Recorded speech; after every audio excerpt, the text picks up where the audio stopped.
Gold trusted gold buyers తాకట్టులో ఉన్న బంగారాన్ని విడిపించి ఈ రోజు ఉన్న మార్కెట్ ధరకే కొనబడును. మరిన్ని వివరాలకు సంప్రదించండి 77107720.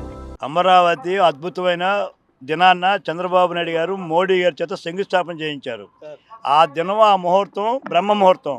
దాన్ని ఎవరో కథ ప్రేరణకి ఇదే నిరూపణ.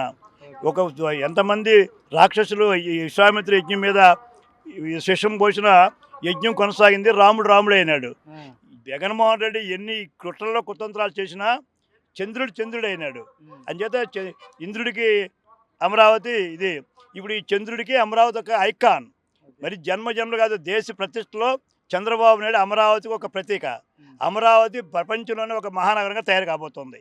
అంచేత ఇలాంటి ముహూర్తాన్ని మోడీ గారి చేత శంకుస్థాపన చేసిన ఈ ముహూర్తం విజయవంతం అవుతుంది. ఆనందంగా ఉంది. ఆ రోజు మేము ఎమ్మెల్యే ఉన్నాం, ఈ రోజు మేము ఎమ్మెల్యే ఉన్నాం. అది మా ఆనందం.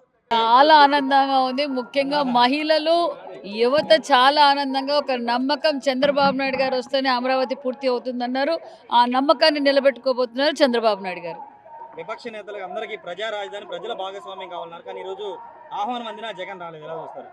జగన్మోహన్ రెడ్డికి ఇంకా రావచ్చు, మరి రాలేదంటే ఆయనకి ఎంత మాత్రం బాధ్యత ఉందో మీకే తెలిసింది. 5 ఏళ్ళుగా బాధ్యత లేదు, ఇప్పుడు కూడా బాధ్యత లేదు. ఎలా ఉందంటే చాలా చాలా సంతోషంగా ఉంది. ఆంధ్రుల కళ రాజధాని అమరావతి ఈరోజు మళ్ళీ ప్రారంభం అవడం చాలా సంతోషంగా ఉంది. ఇది మనందరి తాలూకా కళ. ఈ అమరావతిని అద్భుతంగా కట్టుకొని మన ఆంధ్రప్రదేశ్లో మనకి రాజధాని ఉందని చూపించుకోవాలి. ఇన్ని రోజులుగా గత 5 సంవత్సరాలుగా మనకు రాజధాని ఎక్కడ ఎవరికి తెలియదు. ఈరోజు రాజధాని ఉంది అంటే చాలా చాలా సంతోషంగా ఉంది. ప్రధానమంత్రి గారు మళ్ళీ వచ్చి ఈ అమరావతి కట్టడానికి పూర్తి సహకారం అందిస్తున్నందుకు ప్రధానమంత్రి గారు నా ధన్యవాదాలు. ఆయనకు స్వాగతం పలుకుతున్నాను. ఇదే రోడ్లో మమ్మల్ని అందరినీ అరెస్ట్ చేశారు, మాతో పాటు రైతుల్ని. ఇదే రోడ్లో ఈరోజు పోలీసులు మమ్మల్ని సెల్యూట్ కొట్టి స్వాగతం పలకడం నిజంగా చాలా సంతోషం అనిపించింది. ఇదే పోలీసులు ఆ రోజు మమ్మల్ని ఈడ్చి పక్కన పడేశారు. ఈరోజు మమ్మల్ని అందరినీ మర్యాద పూర్వకంగా పిలుస్తున్నారు. అది మా చంద్రబాబు నాయుడు గారు పరిపాలన అలా ఉంటుంది. Thank you. ఒక రాజధాని, కొత్త రాష్ట్రానికి రాజధాని కావాలని ఆ రైతుల త్యాగాలు వాటన్నిటిని మంట కలిపాడు జగన్మోహన్ రెడ్డి. చాలా క్రూరంగా ప్రవర్తించినాడు. రాజధాని అనే పేరు లేకుండా చేశాడు. ఇప్పుడు మళ్ళీ ప్రధానమంత్రి గారు ఈరోజు 49,000 కోట్ల ప్రాజెక్టులకు శంకుస్థాపన చేయటం, ఆల్మోస్ట్ 1,00,000 కోట్లు ఇక్కడ ఇన్వెస్ట్ చేయటం, ఒక మోడల్ క్యాపిటల్గా దేశంలోనే అంత ఆధునికమైన అన్ని అవకాశాలు ఉండే రాజధాని రావటం ఆంధ్రుల అదృష్టం అని చెప్పేసి నేను తెలియజేస్తున్నాను.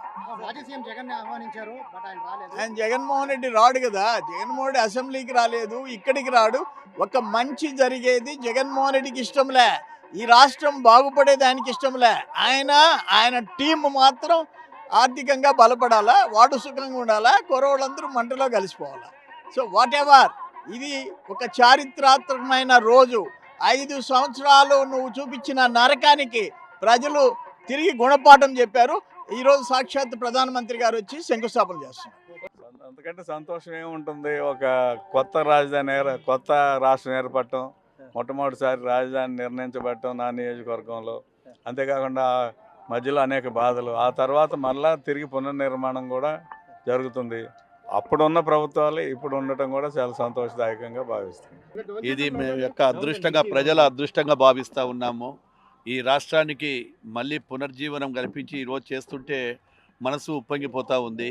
ఖచ్చితంగా ఈ యొక్క కార్యక్రమం సక్సెస్ అవుతూ ఉంది. ఆంధ్రప్రదేశ్ ప్రజల చిరకాల కాంక్ష నెరవేరపోతూ ఉంది. భవిష్యత్తు ఆంధ్రప్రదేశ్ రూపురేఖలే మారుతాయని చెప్పి ఆశిస్తూ ఉన్నారు. మరిన్ని వీడియోస్ కోసం ఛానల్ ని సబ్స్క్రైబ్ చేయండి. లేటెస్ట్ అప్డేట్స్ కోసం వాట్సాప్ ఛానల్ ని ఫాలో అవ్వండి. అండ్ లింక్ డిస్క్రిప్షన్ లో ఉంది.